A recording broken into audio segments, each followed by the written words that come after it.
This is the QB Huddle Podcast, hosted by Tim Smith and Brandon Noohi. Welcome back into the QB Huddle Podcast. I'm Tim Smith, joined by my podcast partner, Brandon Noohi. We're here to talk all things quarterback all season long, and Brandon, week one is in the books. Man, it was a great weekend. How'd you feel about it? I thought week one was absolutely trash, but it was exciting that Sunday football was back. I mean, it was a little, just testing those waters. I mean, right? I know we both have the YouTube TV. Shout out to YouTube for what they've done with DirecTV, or my bad, the Sunday Ticket. We got to sit and watch 4 games at once. I had 2 TVs on. I had 8 games on at one time. One was the Red Zone channel. One was the regular games. Man, I had the best take. College football was great too. College football has really come on fire on YouTube with their 4-game channels. So, man, it's a lot of fun, wasn't it? A lot of fun. Yeah, man, I got to say that Sunday Ticket and just the 4-watch on YouTube TV was gold, man. I mean, unfortunately, you can only use it for your TV. So I had tablets going. I was moving around. You know, my son was trying to watch Coco Melon, but I was like, no, football's on. And he was crying and he wanted to watch this. But once the Niners came on, I mean, he was locked in the entire Those Niners look good. Something about those Niners. So that look good, man. They did. Your Cowboys look good, too. I think the Cowboys defense looked great. Well, damn. Cowboys offense kind of struggled a little bit, but, it doesn't look like that on the scoreboard. So we'll take the big win, hope that it was just a rainy day. Tell you what, a lot of offenses and a lot of quarterbacks struggled this past weekend. The offense, the quarterback play wasn't great around the league, but we did have some guys that were simply on fire. Am I right? Yeah. Let's get into it. Absolutely. I mean, I've got my 2. I know you've got your 2. My 2, and one of them is going to come off a little arrogant for me, but Baker Mayfield. I told y'all Baker Mayfield was going to have a resurgence. He goes into Minnesota. He takes down the Vikings, 21 of 34, 173 yards, 2 touchdowns, no INT. So he took care of the ball. He threw 2 tubs, which was most of what quarterbacks did. There's only 2 quarterbacks threw more than 2 touchdowns this weekend. So I look at Baker Mayfield as he was on fire. Now he gets to go home and play against the Bears, who were not on fire over the weekend. And speaking of the Bears, my other quarterback, and this pains me to say it, he looked great in preseason. I was kind of concerned coming into the game. Jordan Love, 15 for 27, 245 yards, 3 touchdowns, one of only 2 quarterbacks to throw for 3 touchdowns this weekend. He had no interceptions. He actually played outstanding. It looks like there's no fall off from losing Aaron Rodgers. Of course, the Bears defense just looked atrocious. They couldn't stop the run. They couldn't stop the pass. Jordan got that play action game going and really just took it to Chicago yesterday. So those are my 2 tops for yesterday. What do you have? Man, Jordan was cooking along with Shake and Bake. Those were both impressive performances. I mean, hats off to him. I'd say my top 2, man, who's on fire, top guns for me. Of course, I got to go with the lefty, Tua Tagovailoa, a.k.a. TT, right? He did his thing, man. 466 yards, 3 touchdowns, 62% of completion, and an 87.8 QBR rating on the road versus the Chargers. It was a shootout. We'll dive a little more into Tua's performance, but, man, he shut a lot of haters up. And I've been a Tua fan since day one. Lefty. A little bit more biased because I was a left-handed quarterback, so got to represent the lefties, right? But another one that came out to party is Brock, a.k.a. Brock Purdy. Purdy, I like it. Okay. He's here, man. He's here. He may not just wow you with just crazy arm strength, but the dude gets it done. He went into a hostile territory in Pittsburgh. I thought this was going to be a closer game. In fact, it wasn't. They came out and handled business immediately. My man was 65% completion, 220 yards, 2 touchdowns, and no INTs, right? With a quarterback QBR rating of 91.3. I believe that is the highest that we've seen outside of Ritter from Atlanta, but he didn't put up a huge big number. So I got to represent with Purdy I think he did his thing. I think I he got to kicked give it down to the you, door and Brandon. said, damn it, I'm here. You I guys got got to to give stop it. disrespecting my name, man. He's not. I He's got to give relevant. it to you. He's And I not told you irrelevant. this yesterday on text. The 49ers, at least in the early window, Yeah. looked like the most complete team yesterday. They played the best offensive, defensively. For sure. Purdy looked great, throwing Oh, for everything sure. on time. No You question. know, he had a couple athletic plays in there as well. He looked fantastic. Defense looked great for San Francisco. The only team I think looked better than the 49ers, at least defensively, was the Cowboys. They looked like the best defense since the 2000 Ravens. Yeah, I can agree on that. I can agree on that. Yeah, Purdy did not disappoint. We expected that out of him. You know, obviously the 49ers expected that out of him. It was a great day for 49er fans, for sure. I'm gonna need you to dial back that 2000 Ravens defense. I mean, you realize what how we saw dominant last they night were, from right? the Cowboys, right? The D line is incredible. Micah Parsons is unblockable. What is the Giants? We've Come got on, man. two shutdown like corners, man. 11-2 versus the Giants. Teams are going to find it hard to score against Dallas. See, this is the Cowboy fandom. You guys are going to start to build this up. I mean, 49ers is great. We got the W, but I'm going to be realistic about it, right? We were still about 45% on third down. I think our offense wasn't great. 42% on third down. Great. You got to polish that up a little bit, right? Defense looks great on both sides, on both teams. They meet up, week 5? So we're going to figure this out. Oh, it's coming. I'm nervous. I'll be the first to say it, man. All right, tackle, man, can't block shit. Well, that's a problem. Not right now, Mike is but coming he'll get better. He'll get better over and over again.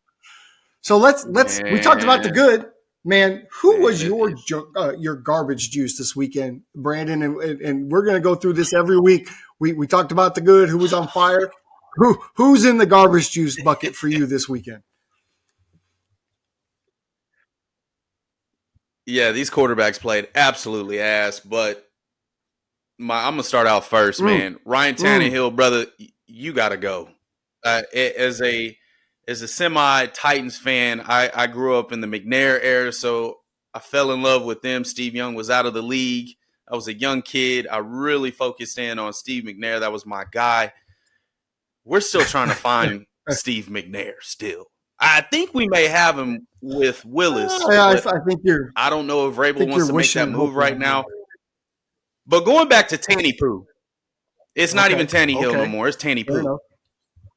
My man was 47% completion, 3 interceptions, and no touchdowns with a 10.3 QBR rating. Are you serious? Never been a fan. That's what we're going to put out on tape. You can't put that on tape, brother. No more. No. That can't happen. Man, that can't happen, man. That can't happen. A 10.3 QBR rating. I don't even think he deserves to be talked about anymore. You might as well move on to the next. He was terrible. Bless his heart. No. You can't put that shit out on film anymore, brother. The next one. Now, I know people are probably going to say, oh, it's okay. It's one game. Screw that. Joe Burrow. Pooh. You signed that huge deal and came out and laid an egg in Cleveland. You still haven't beat Cleveland. You had a 20.4 QBR rating, 42% completion, and you didn't even throw 400 yards, brother. Now, if you're hurt, okay, I'll give the benefit of the doubt. You may be hurt. He said he's not hurt. Why don't you step on the damn field? Come sit by me is what Coach used to say when they messed up. No. Well, damn it, you can't put that out on tape no more, man. I'm not going to say he's hurt. You can't put it out on tape. He said he wasn't hurt, right? So that ain't good. Healthy. I'm with you. You can't both put of that those out on tape quarterbacks were terrible. That's bad. That's bad. I think both of those guys. That's atrocious. So we're talking the same language. I'm going to add a guy. Now, there was a lot of poor quarterback play yesterday, but this is a guy that came into the year with a lot of expectations. I had the jersey on at 3:00. I had the number 1 jersey on from Chicago, ready to dominate the Green Bay Packers, and it didn't happen. Justin Fields, I'm going to put him out there. He was nothing like what we wanted him to be. In fact, he's starting to really show signs of him being who I thought he was going to be coming out of the draft. He's very inconsistent passing the football. He doesn't see the field very well. He tends to lock in on one side a little bit, and then he likes to go to that run. Now, he had some incredible runs. We expect that. He's a tremendous athlete, but that's simply not going to get it done. Justin was 24 for 37, 216, one touchdown, one interception. That doesn't sound bad, right?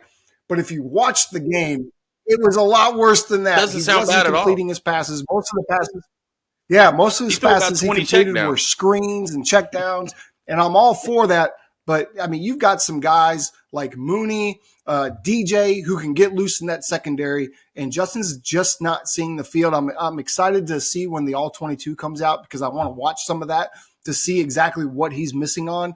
But he looked the same. He looked like the same quarterback that we saw last year, which we were supposed to see a huge leap, just didn't see it yesterday. So, we usually come out, we're going to try to come up with 4. I'm sure there was 4 out there that didn't play well, but these are guys that we expect, but particularly Joe and Justin, to have good days yesterday, and they just didn't. Of course, Joe's never won in Cleveland, so he just continues that trend.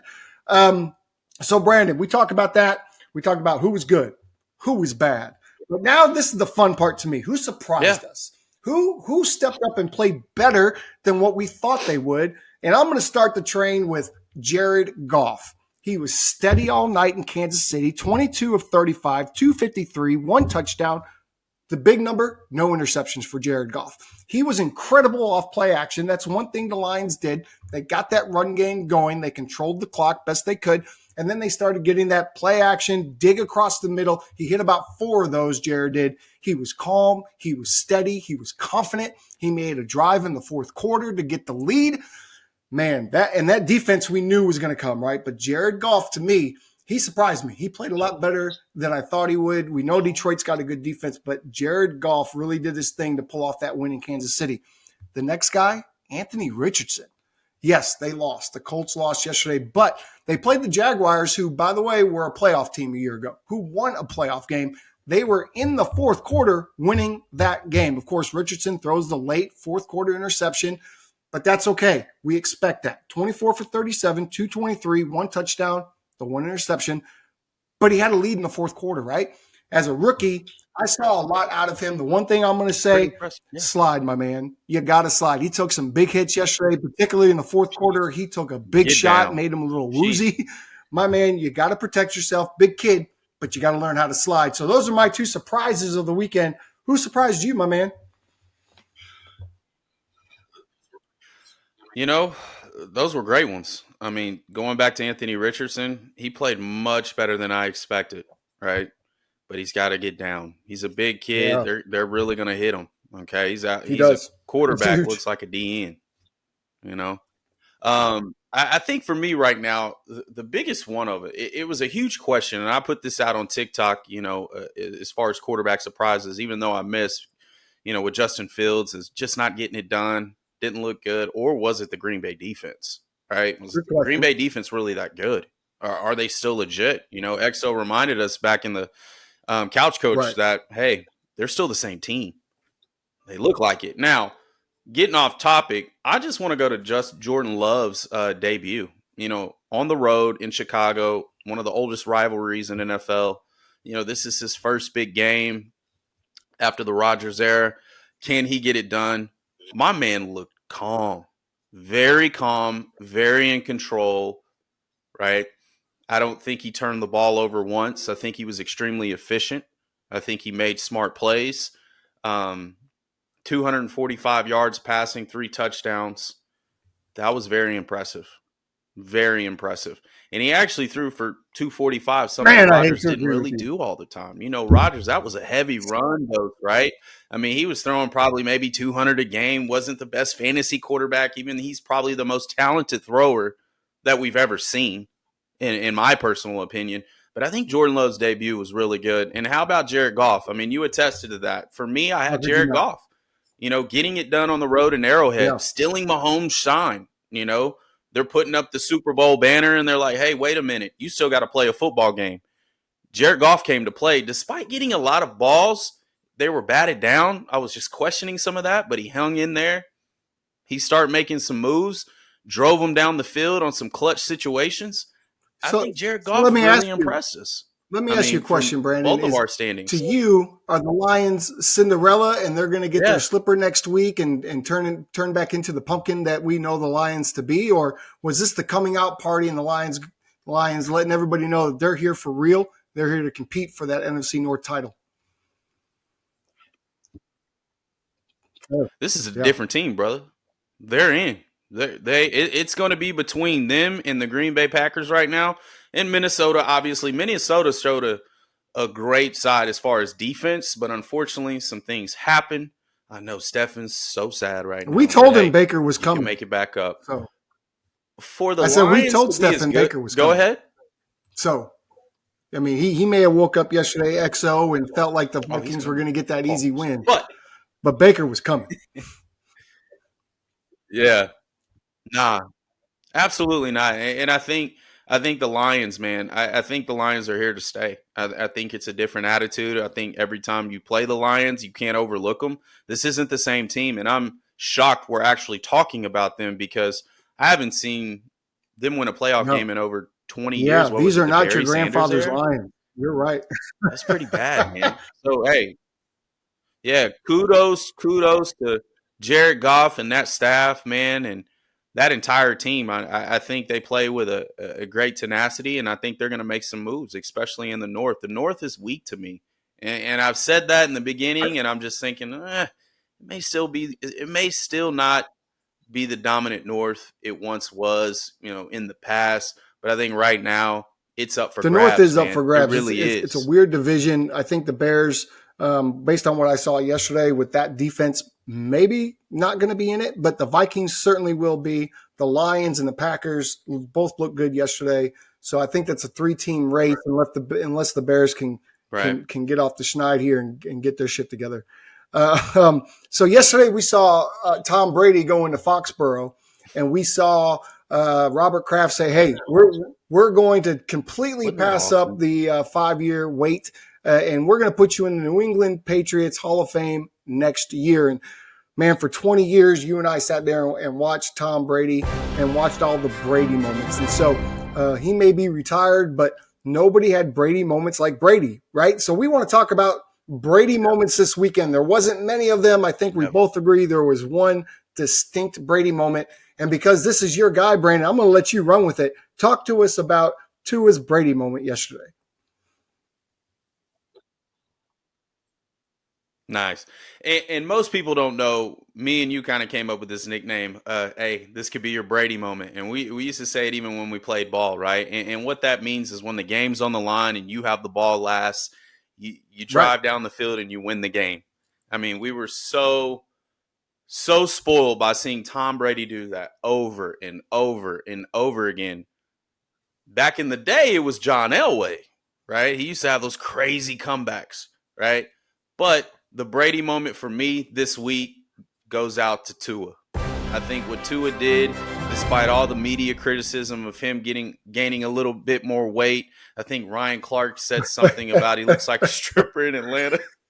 Right. But hey, man, he's Samoan, man. Leave him alone. Tua's sensitive, but man, I'm going to give him his flowers. I think Tua is, with those weapons, they could be the best offense in the league, especially with their head coach, by the way, came from the 49ers, was our passing coordinator during that time, right?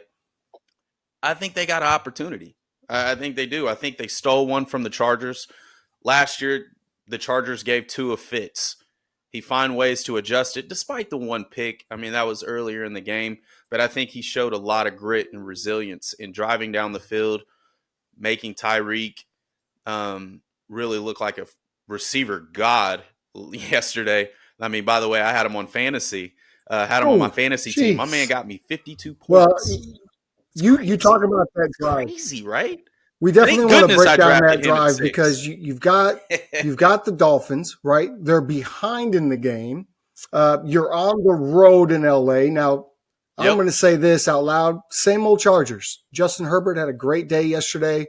He has the lead in the fourth quarter, and the Chargers defense, once again, like we saw a lot last year and the year prior, they lay down, and they let Tua and the Dolphins go down. And here's the big play for me. It's 3rd and 10, and Tua hits that the wheel route to Hill down the sidelines.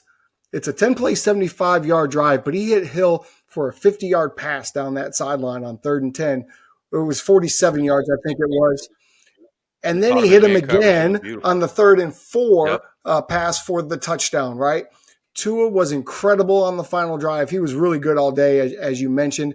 Unfortunately, their game was on the Red Zone channel, so I didn't get to watch all the game as I did some of the others. Would have really liked to watch that shootout play out, unfold right in front of me. But I'm with you. Tua had that moment, that Brady moment where you stand up and you go, it's all on you now, right? This is it. This is the final drive, win or lose, comes down to this. And he pulled it off 3rd and 10. We've seen it from Brady 1,000 times. Go die on your shield, man. And he did. He throws with great anticipation. He did. He had a great day yesterday. He has the fastest receiver core in the NFL. Zero question about that between Hill and Waddle. But I thought he did a great job. And to be on the road like that, no question, and have everybody in your ear and come off all those injuries from a year ago, it was a great job by Tua. It was fun to watch.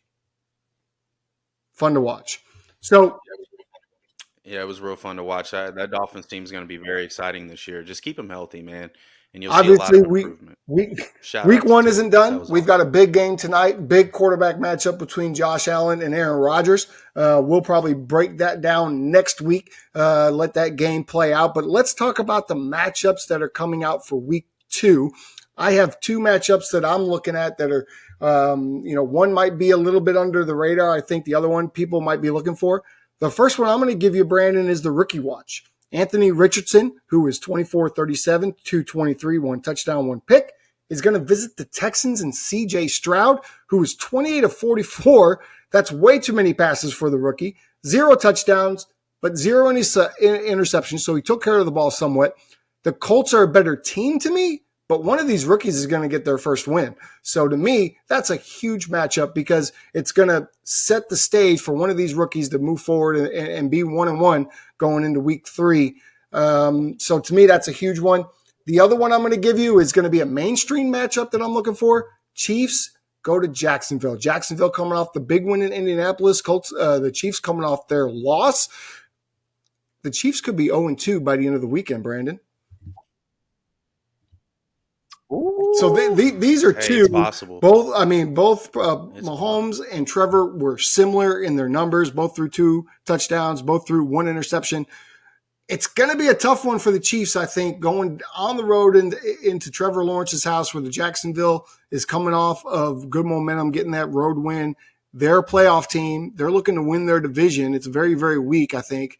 This, like I say, we could see a 2-0 Jacksonville and an 0-2 Kansas City Chiefs. Where are you at this weekend? I got one that I'm really looking forward to seeing. Both had some subpar performances this past week. One's coming off of a win. The other one's coming off of an ass kicking. Right? I'm looking at Lamar Jackson versus Joe Burrow. Right? 2 of the highest paid guys in the league. I think people were sleeping on that. I think it left a sour taste in Joe Burrow's mouth, and now he's just probably looking to get revenge. However, Lamar Jackson knows that he's got to prove it. He only had 211 yards of total offense. Not good enough. That's not a Lamar Jackson day, right? And so it's unfortunate that Dobbins, the Achilles tear, he's out for the year. Man, I think he's missed 2 of the past 4 seasons, and that's unfortunate. I don't know if his career is over or not, but he may not be able to pick up that option, which is unfortunate. So do they rely heavily on the run game, or do they say, hey, Lamar, we're giving you the keys and we're letting you go? He didn't have Mark Andrews this past game, which I feel he's a main part of that offense. And I feel a little bit of that connection with Odell Beckham sparked a little bit. But the rookie Zay Flowers really impressed me.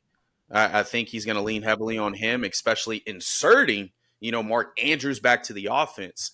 Is this the Ravens offense that we're looking at? I think week 1 was like, no, that is not their offense. And I also give the benefit of the doubt with Joe Burrow. Even garbage juice. Absolutely. Garbage juice. I don't think that's him at all either, right? We got to remember last season, he did the same exact thing. Threw 4 interceptions at Pittsburgh and then comes back in the AFC title game. It's just what he does. And so I'm thinking this is a matchup like, hey, how much more pressure is on? I'm sorry. Because These are No, the last I didn't two. mean to interrupt. I thought you Go were ahead. done. But how much more pressure is on Lamar Jackson now that J.J. Dobbins is out for the year?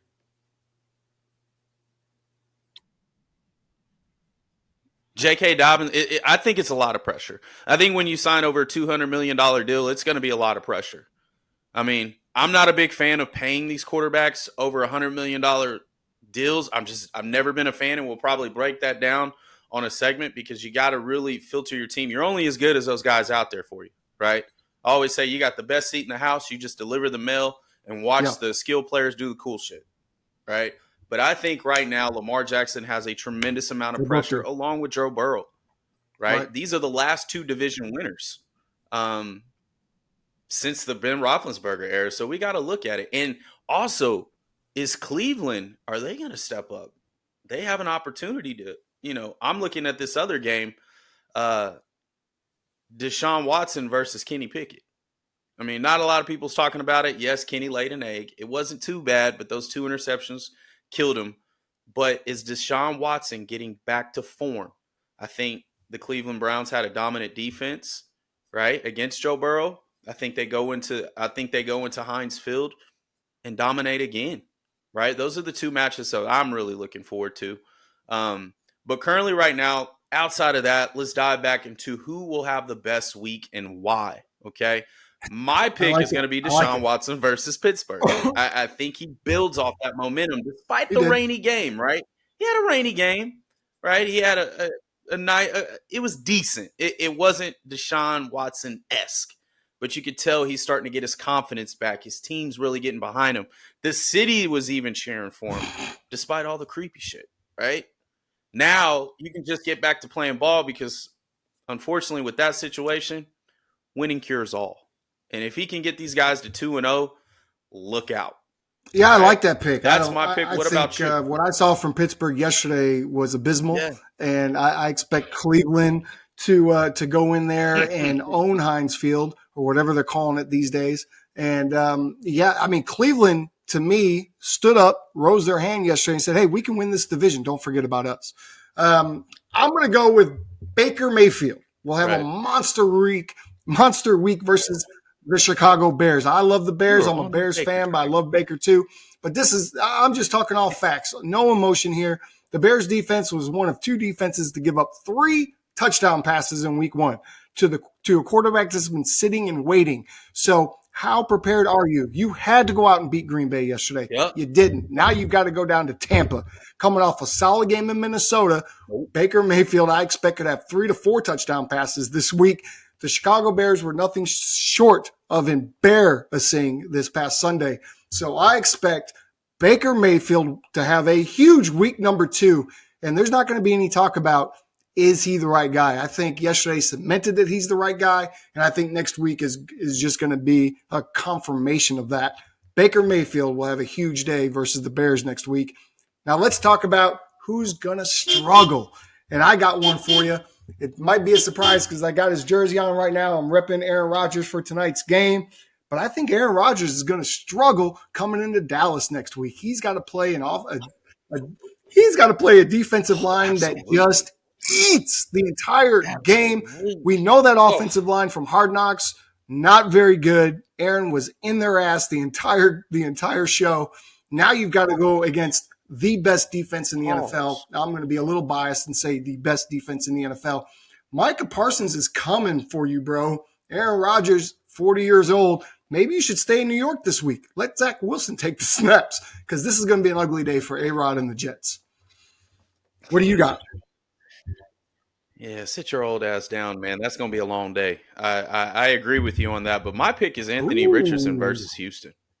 I think D'Amico Ryans has that defense ready. I mean, Lamar Jackson was held to 211 yards. He didn't even have any touchdowns. That's so you think that was the rare defense? From Lamar. I think he only got me I think my man only got me like 11 points in fantasy. It's kind of crazy. But I like that Houston team. I think CJ, yes, they may both struggle, but I think Anthony Richardson will probably struggle versus his team. Unfortunately, D'Amico Ryans has had a history of struggling against dual threat quarterbacks, as he was our former he was our Niners defensive coordinator, and we struggled bad when it came to dual threat quarterbacks. However, I think he's fine-tuned some things, or maybe it was the weather that was just bad with Lamar Jackson. Not sure about it, but when you have legs like that, I mean, rainy game or not, you should be able to move the needle there. I think Anthony Richardson could struggle there. Okay. I would personally stay away from that. I would stay away from that game because I feel it could well, be. It literally could be the a bad ugliest game for of the weekend. him. I mean, if we really look at it, it could be one of those 10-3 games by the end of the day. So not a great game to watch. I don't expect he'll struggle as Yeah. badly as you do. Go with the under, 100%. Go with the and under. Speaking of the under, man, we like to do this every single week. Brandon loves his fantasy football. He loves his prize picks. So for you guys, we want you to be able to go out, have an opportunity to win your fantasy league, maybe make some money on prize picks. So Brandon, go ahead and give us your top fantasies from the prior week, who to start this week, who to stay away from, and what are your prize picks for the week? Love it, man. Well, obviously, some of our biggest prize picks, and I bet a lot of teams did not draft this guy in fantasy football. Okay. Jordan Love had a monster day. He did. 3 touchdowns, no interceptions, did his job. Even another one, Brock Purdy, put up over 22 and a half points. That's what I need from my quarterback, right? That's my quarterback. Glock Purdy, we call him. Now, for this week, start him, okay? Start him. Just trust me on it. Trust me on it. Deshaun Watson at Pittsburgh, and this is controversial, but just trust me on it. Lamar Jackson versus the Bengals. You watch. Not after what I saw last weekend. I don't think I'd start him against. Trust me. Against the Bengals. I mean, not after what you saw. Well, hopefully it doesn't have a pour down rain, and we'll be okay there. But I think a guy to start also is another one is Jared Goff versus the Seahawks. I mean, Matt Stafford just picked them apart over 333 yards in a passing game. Without Cooper Kupp, right? And he had this other receiver that had 9 catches for 110 yards who's not even on the waiver wire, right? So that's a little concerning, right?